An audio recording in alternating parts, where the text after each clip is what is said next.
नमस्कार साथियों, स्वागत है आपका। आज हम पढ़ेंगे कृष्ण काव्य धारा की विशेषताएं। भक्ति काल में दो प्रकार की भक्ति धाराएं चल रही थी, एक निर्गुण भक्ति और एक सगुण भक्ति। निर्गुण भक्ति में ईश्वर को निराकार, सर्वव्यापी, घट घट व्यापी, सूक्ष्म माना गया, जो सभी जड़ और चेतन में व्याप्त है। जबकि सगुण भक्ति धारा में ब्रह्म यानी ईश्वर संसार में अवतार लेता है, उसका निश्चित रूपाकार है, वेशभूषा है।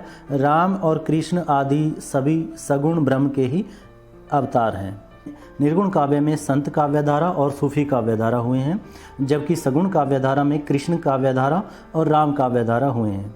कृष्ण काव्यधारा के प्रतिनिधि कवि सूरदास हैं, जबकि राम काव्यधारा के प्रतिनिधि कवि तुलसीदास जी को माना जाता है। सबसे पहले हम कृष्ण का स्वरूप और उसकी काव्य परंपरा को देख लेते हैं। कृष्ण काव्यधारा का आधार ग्रंथ श्रीमद्भागवत पुराण को लिया गया है। उसके अतिरिक्त भागवत पुराण, हरिवंश पुराण, विष्णु पुराण एवं पद्म पुराण में भी उनकी महिमा का विस्तार पूर्वक वर्णन किया गया है। कृष्ण काव्यधारा में भगवान विष्णु के अवतार श्री कृष्ण को ही आराध्य मानकर उसकी उपासना की गई है। कृष्ण काव्य परंपरा में कृष्ण के दो रूप सामने आते हैं, एक लोक रक्षक और दूसरा लोक रंजक।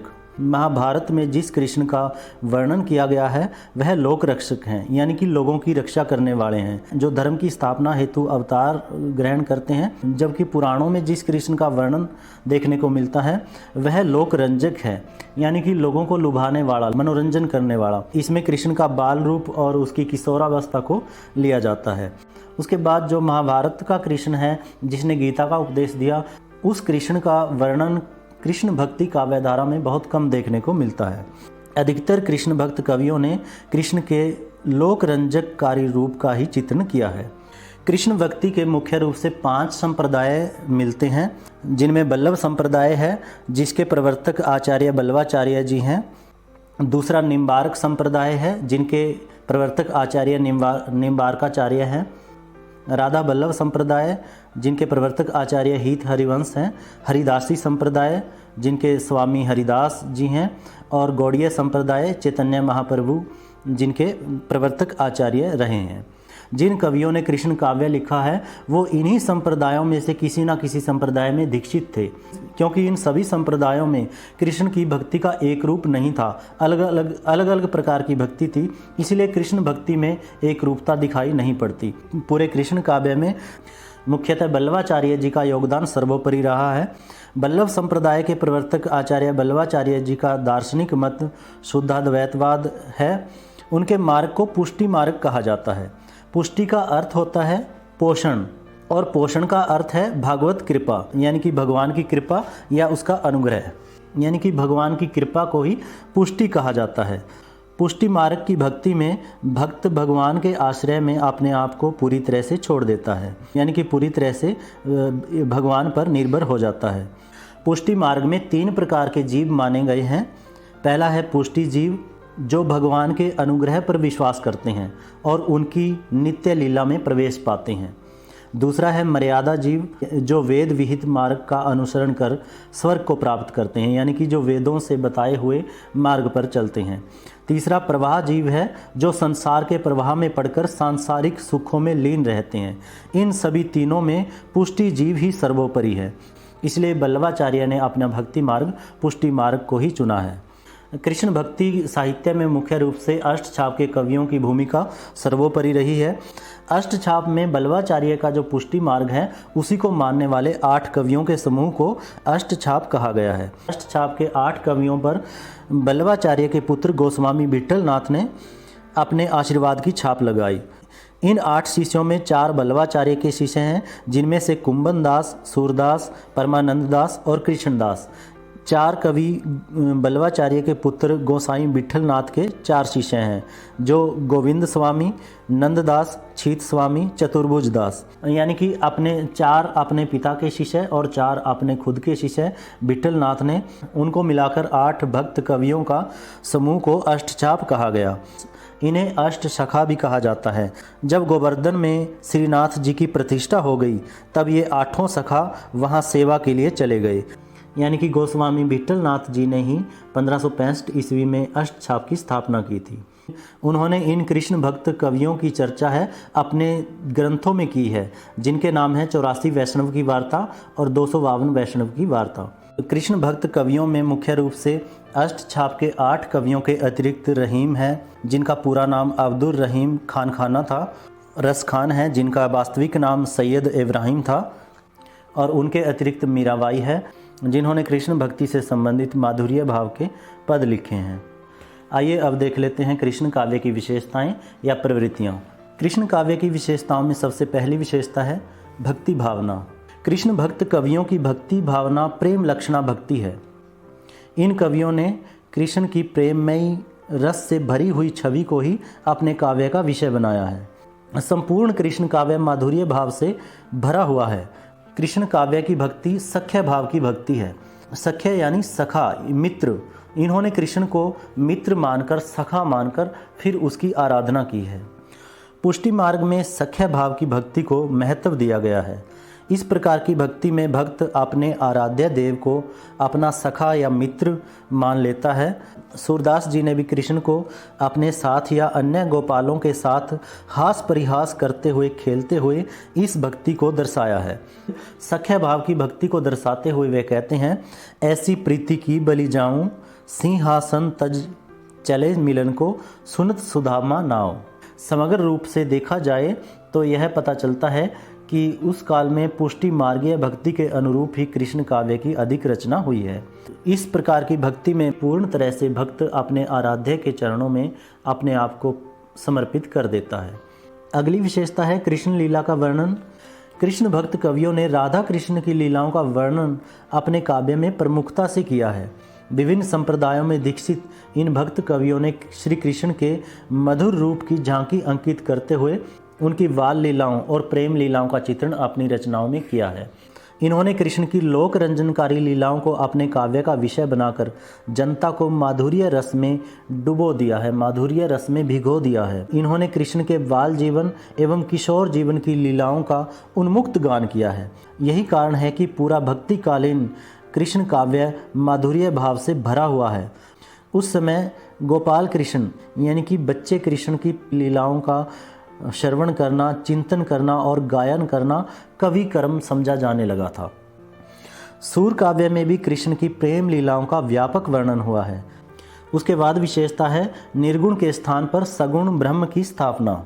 सभी कृष्ण भक्त कवियों ने अधिकांश स्थानों पर निर्गुण ब्रह्म पर कम और सगुण ब्रह्म की स्थापना पर अधिक बल दिया है। उन्होंने कई स्थानों पर निर्गुण ब्रह्म की अवधारणा को स्वीकार तो किया है, किंतु फिर भी उन्होंने ब्रह्म के अवतारी रूप श्री कृष्ण को ही आराध्य मानकर उसकी उपासना की है। सूरदास जैसे कवियों ने तो निर्गुण ब्रह्म की अवधारणा का विरोध किया है, खंडन किया है और उसकी खंडन करने के लिए ब्रह्म गीत प्रसंग को विस्तृत रूप प्रदान किया है। उन्होंने गोपियों के माध्यम से निर्गुण ब्रह्म और शंकराचार्य के अद्वैतवाद का खंडन किया है। उदाहरण के लिए हम निम्न पंक्तियों को देख सकते हैं। जब श्री कृष्ण मथुरा चले जाते हैं, पीछे से गोपियां उसके वियोग में तड़फ उठती हैं, तो निर्गुण भक्ति का संदेश लेकर उद्धव गोपियों के पास आते हैं। सूरदास जी ने उन गोपियों के द्वारा निर्गुण भक्ति का विरोध किया है। वो कहते हैं, निर्गुण कौन देश को वासी, मधुकर कह समझाए सौंदे, बूझत साँच न हासी। को है जनक, कौन है जननी, कौन नारी कौन दासी, कैसो वरण भेष है कैसो, किन्हीं रस में अभिलाषी। यानी कि हे उदो, हमें बताओ निर्गुण किस देश का वासी है, उसका पिता कौन है, उसकी जननी यानी माता कौन है, उसकी दासी कौन है और उसकी नारी कौन है, उसका भेष कैसा है और वह कहाँ रहता है और किस रस का वह अभिलाषी है।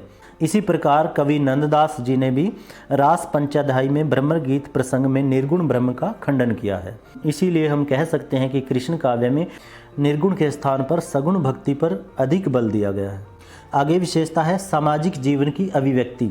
साहित्य और समाज में अटूट संबंध होता है।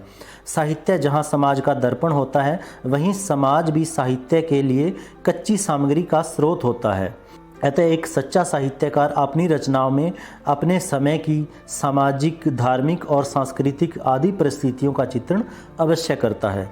कृष्ण काव्यधारा के प्रमुख कवि यद्यपि कृष्ण की लीलाओं को रचने में ही निमग्न रहे, परंतु संयोग बस उनकी रचनाओं में उस समय के सामाजिक परिस्थितियों की अभिव्यक्ति भी हमें देखने को मिल जाती है।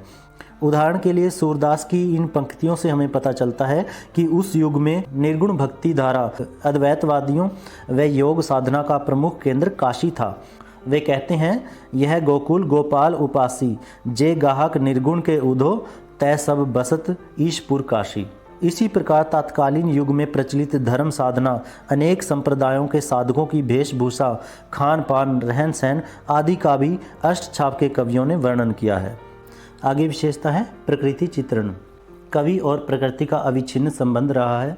कृष्ण काव्य का केंद्र श्री कृष्ण और उनकी लीला स्थली जो जहाँ पे उन्होंने लीला की वो ब्रजभूमि है, और ब्रजभूमि अपने कुदरती यानी कि प्राकृतिक सौंदर्य के लिए वैसे ही विख्यात यानी प्रसिद्ध रही है। यही कारण है कि कृष्ण भक्त कवियों ने जहाँ जहाँ राधा कृष्ण के सौंदर्य का चित्रण किया है, वहीं उनकी बिहार स्थली ब्रजभूमि के अनंत सौंदर्य का निरूपण भी अपनी रचनाओं में किया है। भाव प्रधान होने के कारण कृष्ण काव्य में प्रकृति के उद्दीपन रूप का चित्रण अधिक हुआ है। आलंबन रूप का चित्रण हमें बहुत कम देखने को मिलता है। जहाँ पर कवि प्रकृति को आलंबन मानकर यानी कि उसको सहारा मानकर उसका यथा तथ्य चित्रण करता है, वहाँ पर प्रकृति का आलंबन रूप होता है। यानी कि जहाँ नायक नायिका का मिलन दिखाया जाए, हर्षोल्लास का वातावरण हो, वहाँ प्रकृति का आलंबन रूप होता है। ऐसे समय में प्रकृति बहुत ही प्यारी लगती है। कृष्ण काव्य में भी जब राधा कृष्ण का संगम होता है, मिलन होता है, तब बहती हुई यमुना नदी, लताएं, वन आदि का वर्णन सूरदास ने आलंबन रूप में किया है।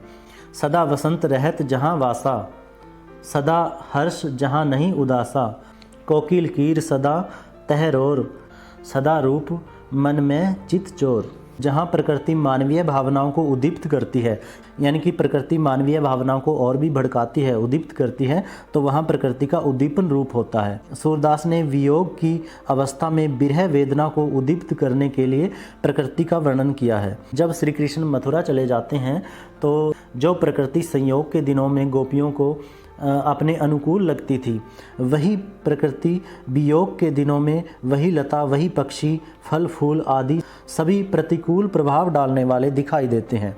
जैसे वो कहते हैं, बिन गोपाल वैरन भई कूंजय, तब ये लता लगत अति शीतल, अब भई भीषम ज्वाला की पूंजय। कि जब श्री कृष्ण हमारे पास थे, यही लताएं हमें बहुत ही शीतलता देने वाली लगती थी, जबकि अब अग्नि की भीषम ज्वालाओं के समान लगती हैं। कहा जा सकता है कि कृष्ण काव्य में प्रकृति के दोनों रूप आलंबन और उद्दीपन रूपों का चित्रण हुआ है, लेकिन उद्दीपन रूप का अधिक चित्रण हुआ है। आगे विशेषता है वात्सल्य एवं श्रृंगार रस की प्रधानता। बाल लीला और प्रेम लीला के कारण कृष्ण काव्य में मुख्य रूप से श्रृंगार और वात्सल्य रस की प्रधानता रही है।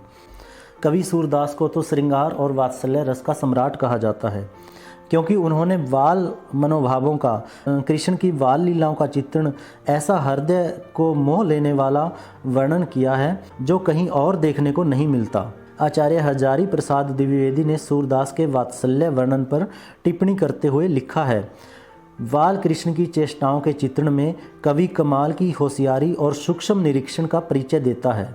ना उसे शब्दों की कमी होती है, ना अलंकार की, ना भावों की और ना भाषा की। सूरदास के वात्सल्य और श्रृंगार रस को देखकर आचार्य रामचंद्र शुक्ल ने भी कहा है, वात्सल्य और श्रृंगार के क्षेत्रों का जितना अधिक उद्घाटन सूर ने अपनी बंद आँखों से किया, उतना और किसी कवि ने नहीं। इस क्षेत्र का वे कोना कोना झांक आए।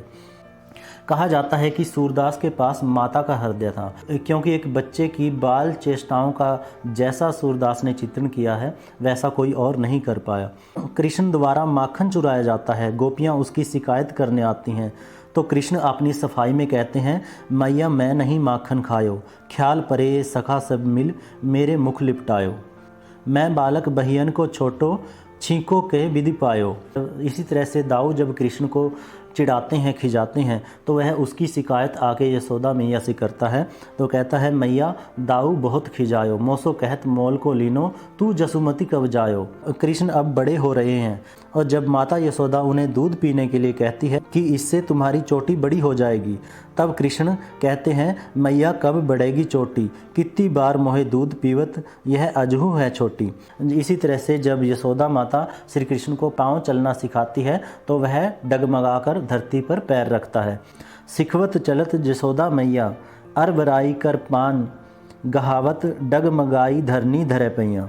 बाल मनोविज्ञान की छोटी से छोटी बातों को कृष्ण काव्य में देखा जा सकता है। इसी तरह से श्रृंगार चित्रण में जब राधा और कृष्ण का प्रथम मिलन होता है तो कृष्ण राधा से पूछता है, भुजत श्याम कौन तू गोरी, कहाँ रहत काकी तू बेटी, देखी नहीं कहूँ ब्रज खोरी। तो राधा जवाब देती है, काहे को हम ब्रज तन आवत, खेलत रहत आपनी पोरी, कि मैं ब्रज में क्यों क्या लेने आऊँगी, मैं तो अपने ही घर पे खेलती रहती हूँ। श्रृंगार के वियोग पक्ष का भी अत्यंत व्यापक वर्णन किया है।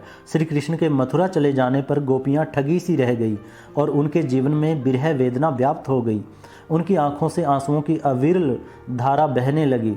काली रात उनको नागिन के समान लगती है, पिया बिन नागिन कारी रात। और जब उद्धव ब्रज में आकर गोपियों को ज्ञान योग का संदेश देते हैं तो उसकी रूखी सूखी बातों को सुनकर गोपियाँ कहती हैं, अखियाँ हरि दर्शन की भूखी, कैसे रह रूप रस रांची, ये बतियाँ सोनी रूखी। जो यमुना का किनारा, जो लताएं संयोग के दिनों में जो उनको शीतलता देने वाली थी, वही वियोग के क्षणों में अग्नि की ज्वाला के समान लगती हैं। तब ये लता लगत अति शीतल, अब भई भीषम ज्वाला की पूंजय। ब्रह्म गीत प्रसंग में गोपियों के विरह का अत्यंत मनोवैज्ञानिक वर्णन किया गया है। मीरा, सूरदास, नंददास ने वियोग श्रृंगार के अत्यंत मार्मिक चित्र अपने काव्य में अंकित किए हैं। कृष्ण काव्य में वात्सल्य और श्रृंगार रस के साथ साथ शांत रस, अद्भुत रस और करुण रस की योजना भी की गई है। विनय के पदों में शांत रस की तथा श्री कृष्ण के अलौकिक कार्य में अद्भुत रस की सृष्टि हुई है, परंतु उनके समग्र काव्य में वात्सल्य एवं श्रृंगार रस की प्रधानता ही देखने को मिलती है। आगे विशेषता है सौंदर्य चित्रण। संपूर्ण कृष्ण काव्य प्रेम, सौंदर्य और श्रृंगार रस से भरा हुआ है।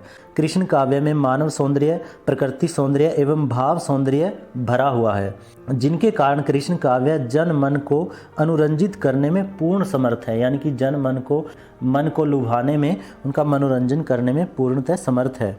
कृष्ण भक्त कवियों ने कृष्ण के बाल सौंदर्य की झांकी अंकित करने के साथ साथ राधा कृष्ण के किशोर सौंदर्य का भी हृदयग्राही वर्णन किया है। राधा कृष्ण और गोपियों के रूप सौंदर्य के साथ साथ ब्रजभूमि के सौंदर्य का चित्रण भी कृष्ण काव्य में किया गया है।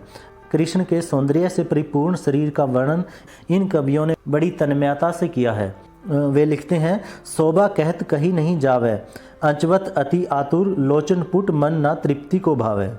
इसी तरह से राधा भी अपूर्व सौंदर्य से मंडित है और उनकी सौंदर्य जो कहीं भी नहीं जा सकती, वह मन को आह्लादित करती है, मन को प्रसन्न यानी कि मन को लुभाने वाली है।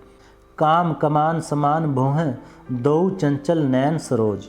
राधा के सौंदर्य का चित्रण किया गया है। इस मानव सौंदर्य और भाव सौंदर्य के साथ साथ प्रकृति सौंदर्य, प्रकृति की सुषमा भी कृष्ण काव्य में भरी हुई है। आगे विशेषता है रीति तत्व का समावेश।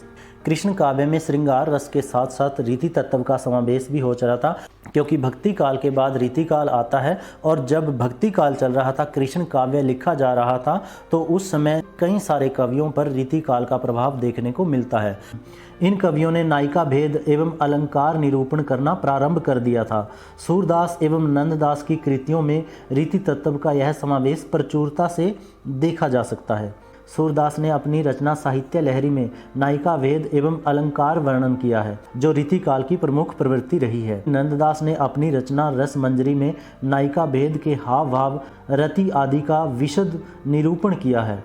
श्री कृष्ण की शोभा को लेकर नखशिख वर्णन की परंपरा भी चल रही थी और उसी का आधार लेकर ऋतु वर्णन भी आरंभ हो गया था। रीति तत्व के समावेश के बारे में डॉक्टर रामकुमार वर्मा ने भी अपना कथन लिखा है कि कृष्ण काव्य का वर्ण विषय कृष्ण भक्ति में ही सीमित न रहकर नखशिख, ऋतु वर्णन और नायिका वेद में विस्तार पाने लगा। इस समय भाषा परिमार्जित हो गई थी, अतः अलंकार योजना भी भाषा के साथ होने लगी थी।